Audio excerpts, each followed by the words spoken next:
জিব্রাইলের অপেক্ষায় নবী আসমানের দিকে তাকায়া থাকে, কিন্তু জিব্রাইল আসে না। এই জন্য নবী কান্দে। আর মানুষ বলাবলি করতে লাগলো, নিশ্চয়ই মোহাম্মদের আল্লাহ মোহাম্মদকে ভুলে গেছে, মোহাম্মদকে ভুলে গেছে। তাই নবী কান্দে আর বলে, মালিক আপনিও কি আমি নবীরে ভুলাই গেলেন?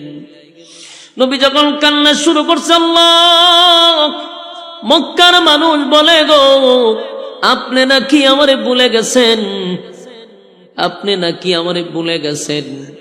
নবীর কান্না যখন শুরু হয়ে গেল, একদিন 2 দিন নয়, নবী 15 দিন কাঁদছে রে, 15 দিন কাঁদছে। মুক্তার দানার মতো নবীর চোখ দিয়া পানি পড়ছে, 15 দিন কাঁদছে আর গালিগালাজ শুনছে। একটা সময় একদিন নবী তাকায়া দেখে জিব্রাইল আসমান থেকে নামতেছে।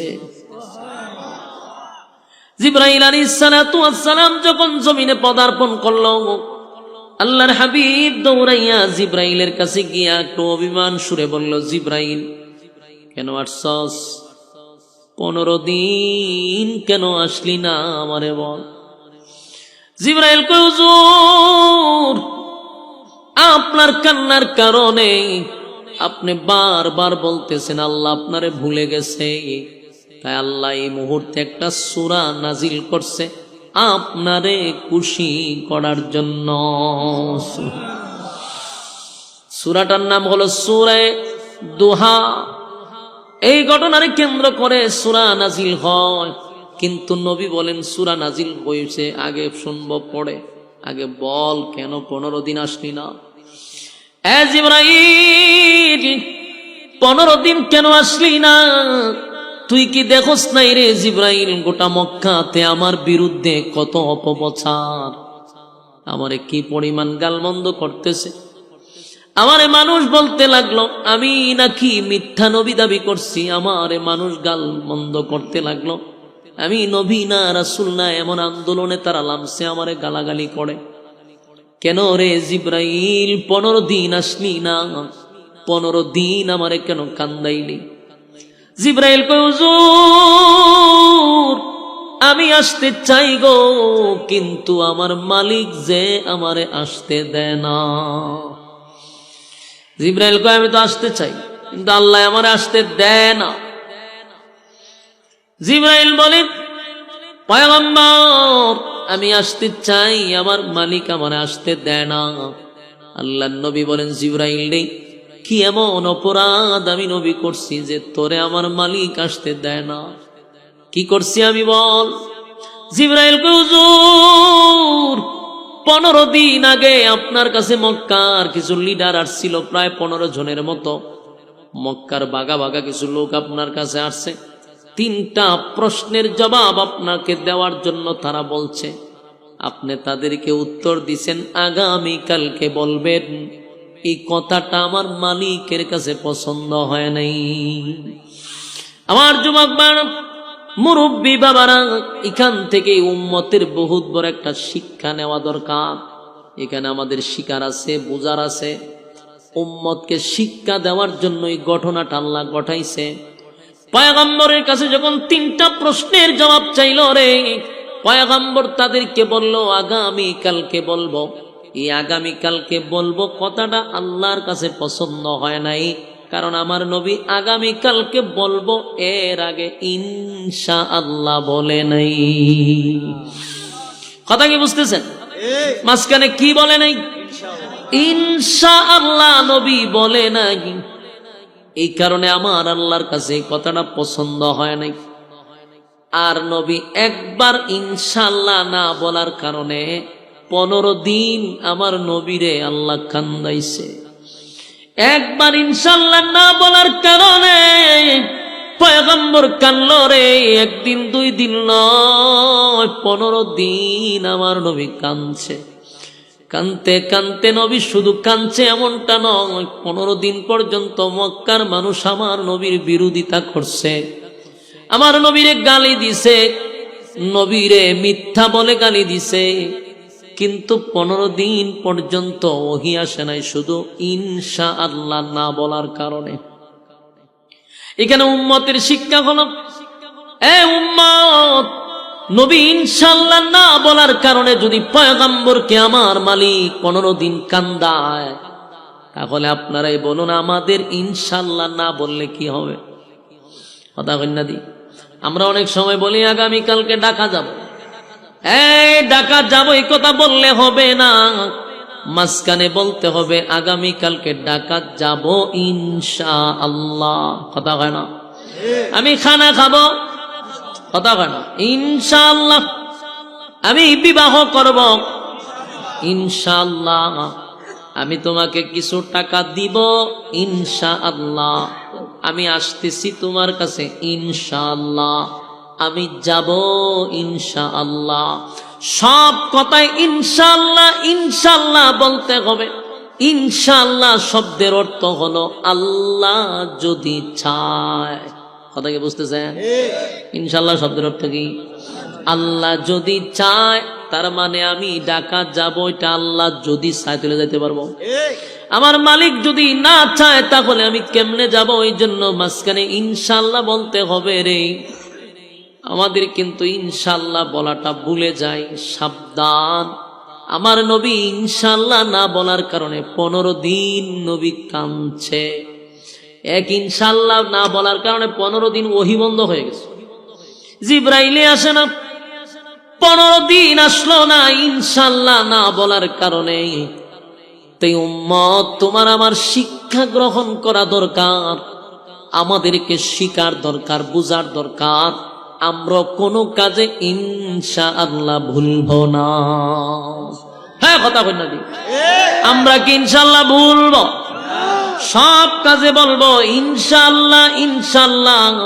এটা ভোলা যাবে না, ইনশাআল্লাহ ভোলা যাবে না।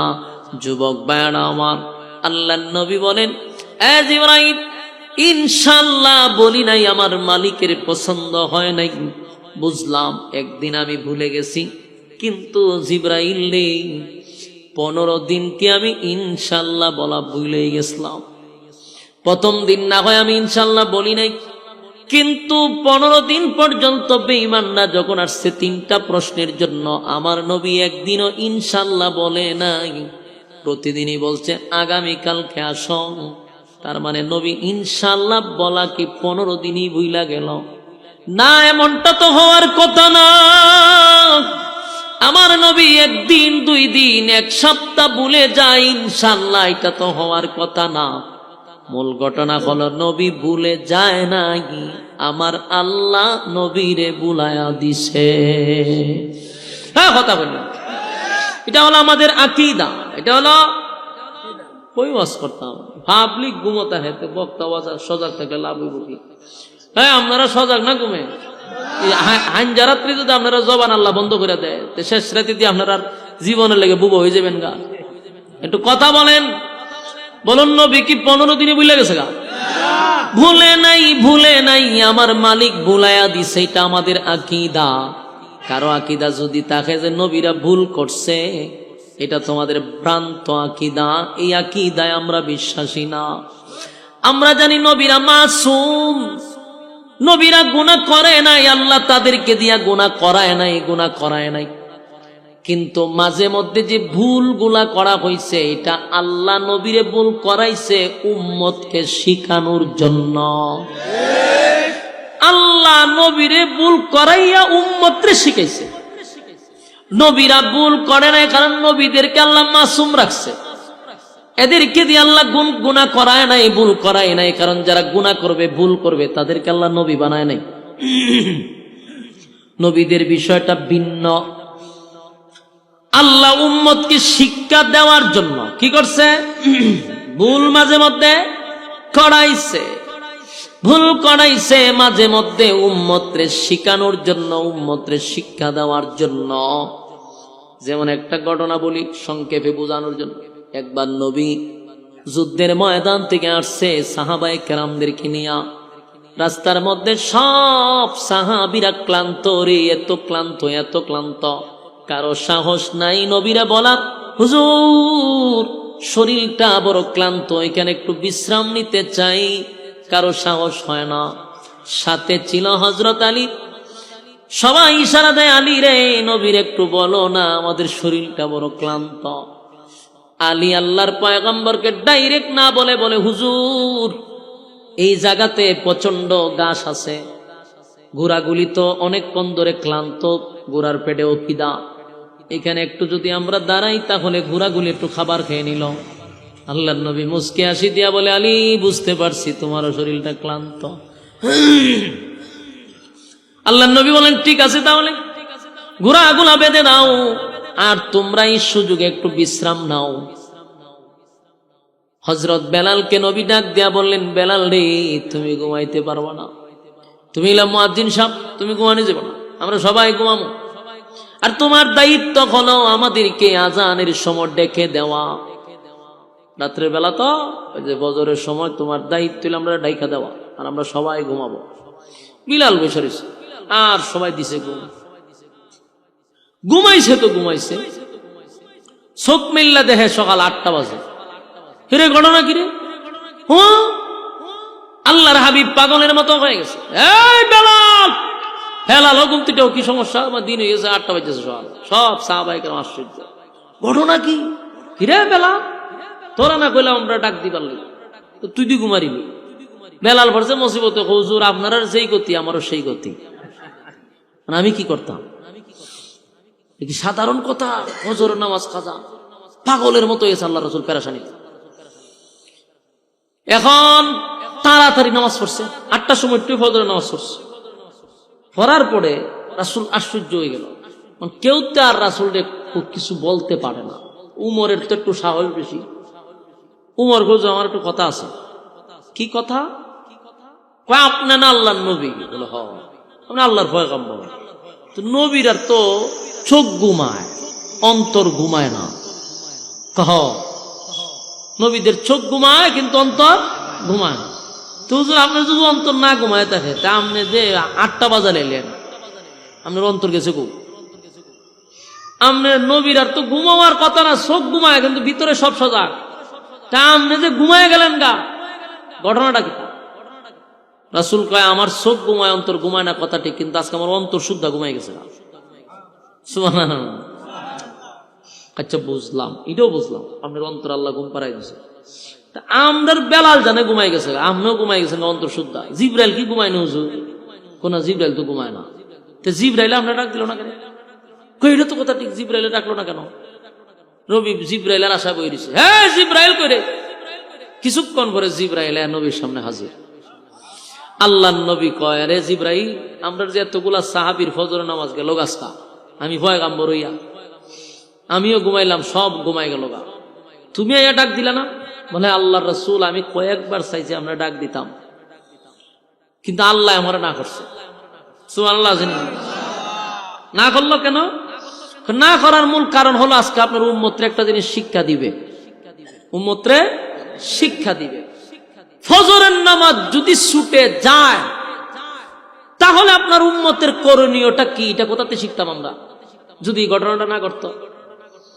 এই ফজরের নামাজ আপনাকে দিয়ে আগে ছুটানো হয়েছে, পরবর্তীতে আপনি উঠতে আবার নামাজ পড়ছেন, খাজা নামাজ। যদি আপনার নামাজ না ছুটতো, তাহলে কিয়ামত পর্যন্ত কেউ যদি ফজরের নামাজ খাজা হইতো, তাহলে সে গুনাহগার হয়ে যেত। নামাজ কাজা হওয়ার কারণে কবিরা গুনাহ হইতো, জাহান্নামে যেত। কিন্তু কোন কারণে যদি নামাজ কাজা হয়, এই খাজা পয়রা নেওয়ার জন্য সিস্টেমটা চালু করছে আল্লাহ, আপনাকে ঘুম পাড়াইয়া। তাহলে এটা কি নবী ইচ্ছা করে করছেন? আল্লাহ নিজে করাইছে উম্মতকে শিক্ষা দেওয়ার জন্য। আমরা যে নামাজে ভুল হইলে সালাম ফিরে সোজদা দেই না, এটা শিখছি কই থেকে? নবী শিখাইছে।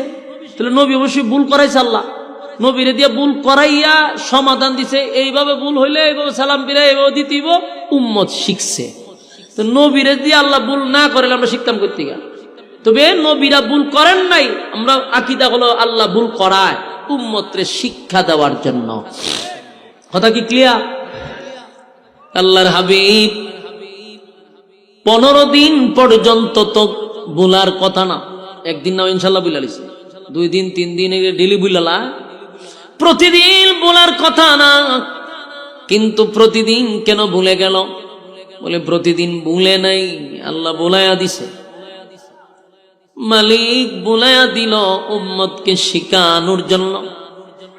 এবার জিবরাইল বলে, হুজুর এই কথাটা আমার মালিকের কাছে পছন্দ হয় নাই, কারণ আপনি ইনশাআল্লাহ বলেন নাই। ইনশাআল্লাহ উম্মত যেন না বলে, এটা হলো সবচেয়ে বড় শিক্ষা। আর কোনদিন আপনারা বলবেন? সব কাজে বলবো ইনশাআল্লাহ, ইয়াদ রাখবেন। এবার নবী কান্দে আর বলে, জিবরাইল রে, মক্কার মানুষ আমারে বলে আমার মালিক নাকি আমারে ভুলে গেছে। 15 দিন তুই আসলি না, আমার মালিক তোমারে পাঠাইলো না। গোটা মক্কার মানুষ আমারে গালি দেয়, আমার বিরোধিতা করে। আমিও চিন্তায় পড়ে গেছি, আমার মালিক কি আমারে ভুইলা গেছে, আমার মালিক কি আমারে ভুইলা গেছে, আমার মালিক কি আমারে ভুলে গেল নাকি, এই চিন্তায় পয়গম্বর কান্দে।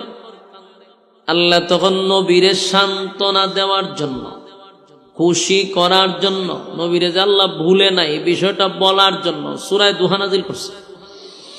যে সূরা আপনাদের সামনে আমি তেলাওয়াত করছি, আল্লাহ তখন নাজিল কইরা কি বলে শুনেন। ওয়াদ-দুহা ওয়াল-লাইলি ইযা সাজা মা ওয়াদ্দা'আকা রাব্বুকা ওয়া মা ক্বালা। আপনার ফুলা পান্ডি এমন বিরক্তিকর, আল্লাহ এদের বুঝও দিছে না, যেখানে একটা মাহফিল চলতেছে আমরা কাছে দিয়ে এত জোরে জোরে চিল্লাই। পারিবারিক শিক্ষাও তো মানুষের অনেক কিছু শিখে, যে এখানে এতগুলা মানুষ বসে একটা কোরআনের আলোচনা চলতেছে, আয়াত পড়া হইতেছে, এখানে জোরে জোরে কথা কয় আর ফুর্তি আমোদ করে হাসাহাসি করে। আফসুসি ফুলাপান গুলার জন্য। একটু মনোযোগ দিয়ে শুনেন। আল্লাহ তখন নাজিল করে প্রথম বলেন ওয়াদ-দুহা। দুইটা কসম করছে সূরার মধ্যে। কয়টা কসম? দুইটা কসম।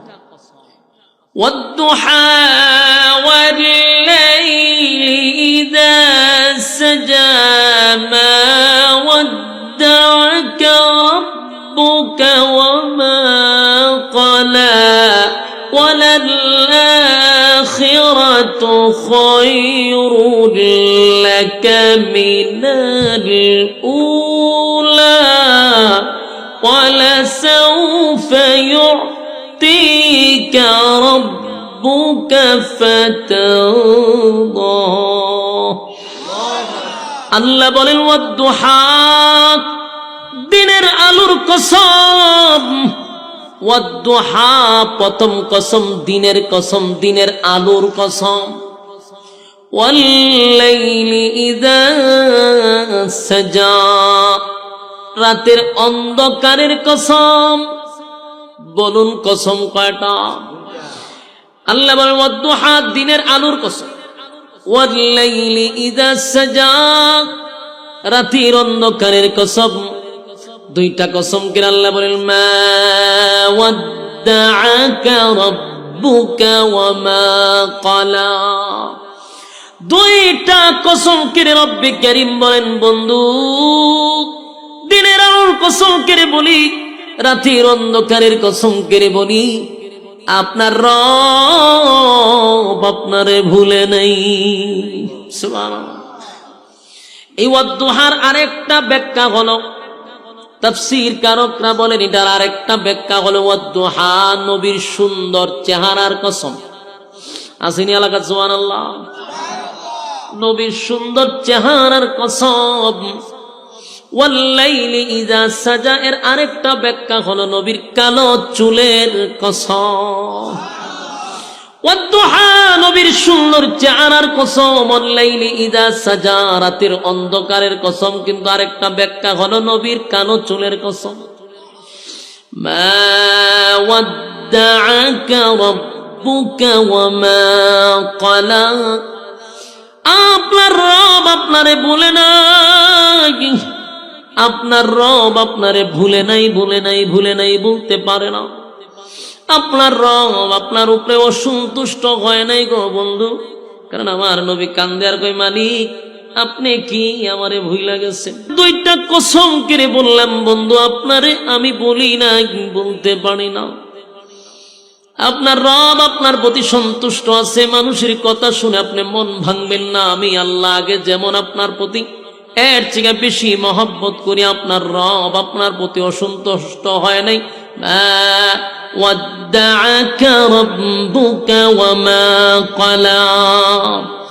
আপনার রব সন্তুষ্ট আছে। এরপর রব্বে কারীম বলেন ওয়ালাল আখিরাতু খায়রুল লাকা মিনাল উলা। এরপর রব্বে কারীম বলেন ওয়ালাল আখিরাতু খায়রুল লাকা মিনাল উলা। বন্ধু আপনাকে আমি যা দিছি এটা কিছুই না। দুনিয়ার নিয়ামত আপনাকে আমি কিছুই দেই নাই। পরবর্তী মানে পরকালের নিয়ামত আপনার জন্য আমি কোটি কোটি কোটি গুণ বেশি রাখছি। আল্লাহ নিজেই বলেন ওয়ালাল আখিরাতু খায়রুল লাকা মিনাল উলা। আপনার রব আপনাকে যা দিছে এটা সামান্য অল্প। আপনার জন্য এই যুগের থেকে পরবর্তী যুগে আপনার জন্য নিয়ামত আমি আল্লাহ বেশি রাখছি। আপনার আমি যা দিছি অল্প, দুনিয়া কিছুই না, কিন্তু আপনার জন্য পরকালে আমি বরাদ্দ রাখছি। ওয়ালাল আখিরাতু খায়রুল লাকা মিনাল উলা। যেই মালিক দুনিয়া সৃষ্টি করলাম, যেই মালিক দুনিয়ার নাজ নিয়ামত আমাদেরকে দিল, সেই মালিক নিজেই তার বন্ধুরে বুঝায়া বুঝায়া বলতেছে, বন্ধু দুনিয়ার নিয়ামত কিছুই না, এর থেকে কোটি কোটি গুণ বেশি আপনার জন্য আমি পরকালে রাখছি। এই যুবক ভাই, মালিক নিজেই বলে দুনিয়ার নিয়ামত কিছুই না, দুনিয়ার নিয়ামত কিছুই না, এর থেকে বেশি আমি পরকালের জন্য তোমাদের জন্য রাখছি। আমরা এই দুনিয়া পেয়ে পরকাল আমরা ভুলে গেছি। বাস্তব না বাস্তব? আল্লাহ কয় ওয়ালাল আখিরাতু খায়রুল লাকা মিনাল উলা। যদিও নবীরে বুঝায়, কিন্তু কিয়ামত পর্যন্ত উম্মতের নসিহত করছে। আল্লাহ বলেন দুনিয়া কিছুই না, এর থেকে কোটি কোটি গুণ আপনাকে বেশি দিব পরকালে। কিন্তু আমরা দুনিয়ার অল্প পেয়ে পরকাল ভুলে গেছি। সাবধান, আমার মালিক আমার নবীরে সন্তুষ্ট করবে। ওয়ালাল আখিরাতু খায়রুল লাকা মিনাল উলা। এরপরে রব্বে কারীম বলেন ওয়ালাসাউফা ইউতিকা রাব্বুকা ফাতারদা।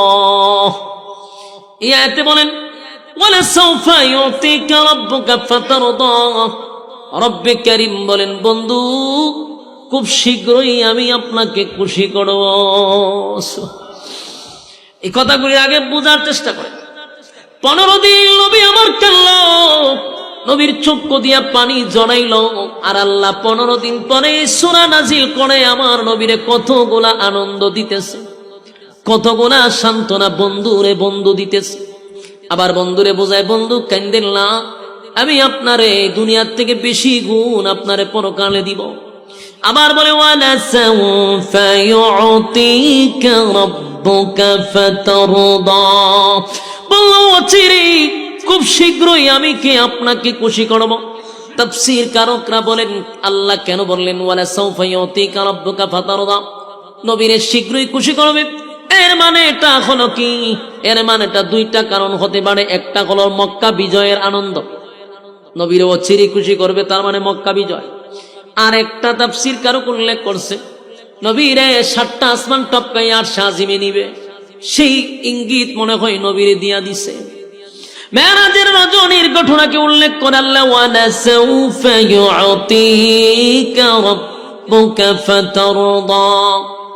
আল্লাহ বলে অচিরেই আপনাকে খুশি করব। হতে পারে মক্কা বিজয়, হতে পারে মেরাজের রজনী।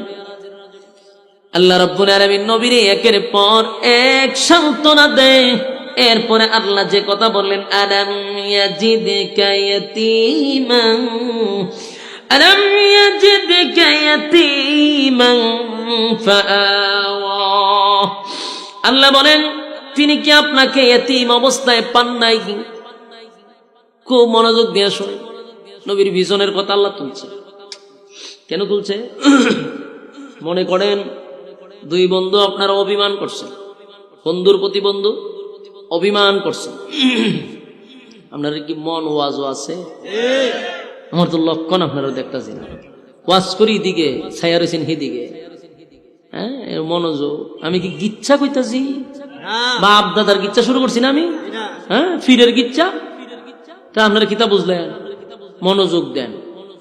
ফিরের গিচ্ছা, বাবার গিচ্ছা শুনতে গেলে মনোযোগ লাগে না।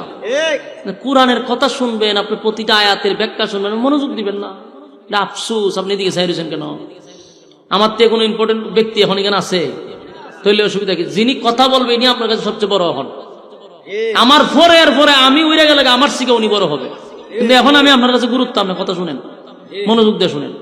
আইসি হবিগঞ্জ থেকে, আপনি এখান থেকে বই আমার ওয়াজ শুনতেছেন না, তো গেলে পরে কি করবেন? সময় তো শেষ, লস আপনার আর আমার না। মনোযোগ দিলে আপনার লাভ, আমার আছে আর 5 মিনিট। মনোযোগ দেন না কেন? কথাগুলি বুঝার চেষ্টা করেন। দুই বন্ধু যদি ঝগড়া লাগে, অথবা ঝগড়া না, শুধু এমনি অভিমান, খুব ঘনিষ্ঠ বন্ধু অভিমান করছে একজন আরেকজনের সাথে। এখন বন্ধু বন্ধুরে খুশি করালে হয়, বেড়া তুই যে কষ্ট করে বুঝলে গেছি, তোর বিপদের সময় আমি উদ্ধার করছি না, তোর রেইনের সময় আমি তোর টাকা দিছি না, তোর ফাঁসে আমি ছিলাম না, তুই কই আসলি আমি তোরে কই আনছি। বলুন বলে কিনা? কেড়ে দিতেছ রমিয়া ফাঁকনামি করে। ওয়াজ শেষ হয়েছে না আমার দেখা কাগজ, উল্টা ফাল্টা ডিসিপ্লিন শুরু করেছেন আপনারা। ওয়াজ শেষ হয়েছে আমার, এখন কাগজ দেখো আপনি ওয়াজ শেষ করে সঙ্গীত গাওয়া শুরু করেন। কি এক আজীব অবস্থা। কেন বলবেন ওয়াজ কি শেষ হয়েছে? শেষ হইল। মনোযোগ দেন। বন্ধুর সাথে বন্ধু যদি অভিমান হয়, তখন কি কয়? তখন ওই ফিসনের কথা স্মরণ করায় দে, তুই যে কষ্ট তোরে বুঝলা গেছি। হ্যাঁ বেড়া, তোরে বিপদের সময় টাকা দিছি না, হ্যাঁ তোরে আমি উদ্ধার করছি না, তোর জন্য এটা করছি, তোর জন্য এটা করছি। মানে হ্যাঁ বুঝায় যে তোরে অতীত আমি কিন্তু উপহার করে যাইছি, তুই কেমনে কষ্ট তোরে বুঝলা গেছি। ঠিক তেমনি ভাবে আল্লাহ নবীরে বুঝাইতেছে, আপনি কেমনে কোন আপনার আমি বুঝলা গেছি, এটা হইল নি? আপনারা বলতাম কেন আমি? আল্লাহ তখন নবীর পিছনের কথা স্মরণ করায়। আলাম ইয়াজিদকা ইয়াতীমান ফাআওয়া। আপনি কি এতিম ছিলেন না? আপনাকে আমি এতিম অবস্থায় পেয়েছিলাম, আমি কি আপনাকে আশ্রয় দেই নাই? আল্লাহ কইতেছে। এরপর আল্লাহ বলেন, ওয়া ওয়াজাদাকা দাল্লান ফাহাদা। আপনি কি পথ হারা অবস্থায় ছিলেন না? আমি আপনাকে পথ দেখাইয়া দিছি। পথ হারা বলতে কি বুঝাইলেন? কারণ যিনি এতিম, যার কেউ নাই, সে তো পথভ্রষ্ট হওয়ার কথা, কিন্তু আমি আল্লাহ তো আপনাকে ওই জায়গায় যেতে দেই নাই, আপনাকে আমি সোজা রাস্তায় রাখছি। এটা তো আমি আল্লাহ করছি, তো আমি আপনার পাশে ছিলাম না কিভাবে? আল্লাহ বলতেছে। রব্বে কারীম বলেন, ওয়াজাদাকা দাল্লান ফাহাদা। আমি কি আপনাকে পথ হারা অবস্থায় পেয়ে পথ দেখাই নাই? وَوَجَدَكَ عَائِلًا فَأَغْنَى। এই জায়গাটা হলো গুরুত্বপূর্ণ। وَوَجَدَكَ عَائِلًا فَأَغْنَى। আপনাকে কি আমি গরিব অবস্থায় পাই নাই? পরবর্তী আপনাকে আমি ধনী বানাই। প্রথম আপনাকে নিঃস্ব অবস্থায় আমি পাই, পরবর্তীতে আপনাকে আমি ধনী বানাই। এখানে একটা বিষয় আলেম ওলামাদেরকে জানা দরকার, এবং আপনাদের এটা বেশি বুঝা দরকার, পাবলিকদের কাছে প্রচার করা দরকার। এই আয়াতটা আল্লাহ বলেন, আপনি গরিব ছিলেন, আমি আপনাকে ধনী বানাইছি। বলুন, প্রথম কি বলছে? গরিব ছিলেন, পরে কি কয়? ধনী বানাইছি। কিন্তু আমাদের কপালে তো খারাপ, বাংলাদেশে আমাদের কাঠমৌলবীরা শুধু এক ওয়াজ পাইছে, নবী গরিব ছিল, নবীর ভেড় ভাত্তরা ছিল। এই খানদিরা ওয়াজ করে নবী ভেড়ের ভাত্তর, নবী গরিব, নবী গরিব। বেটা, এটা আগের পৃষ্ঠা, পরের পৃষ্ঠা আমি ধনী বানাইছি। তো ধনী বানাইছি ওয়াজ করস না কেন? আমার নবী এক সময় গরিব ছিল, ইওয়াজ শুনতে শুনতে তো ভাই মগজ পড়তে গেছে। কিন্তু নবীরে যে আল্লাহ ধনী বানাইছে, ইওয়াজ আর আমরা শুনি না। আল্লাহ নবীরে দেশের রাষ্ট্রনায়ক বানাইছে, নবী দেশের বাদশাহ ছিল, বাদশাহ ছিল। সুবহানাল্লাহ। আপনারা অনেক শ্রোতা আছে এইখানের মধ্যে আছে, নবী যে দেশের রাষ্ট্রনায়ক ছিল, নবী যে দেশের প্রেসিডেন্ট ছিল, অনেক মুসল্লিরা জানেই না। জানে খালি নবীর ভেড় ভাত্তর আছে। এই ওয়াজ খুব জনমের মতো মুখস্থ হয়েছে, কিন্তু নবী যে দেশের প্রেসিডেন্ট ছিল, দেশ চালাইলো, এটা জানে না। নবী দেশের সেনাপতি ছিল, যুদ্ধের ময়দানে গেলে উনি নিজেই সেনাপতি হয়ে যেতেন, উনি আবার দেশ চালাইতেন, উনি দেশের প্রেসিডেন্ট ছিলেন, রাজত্ব চালাইছেন।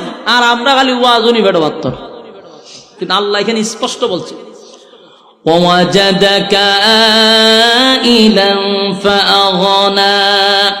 আমি আপনাকে গরিব অবস্থায় পাই, কিন্তু আপনাকে আমি ধনী বানাই। সুবহানাল্লাহ।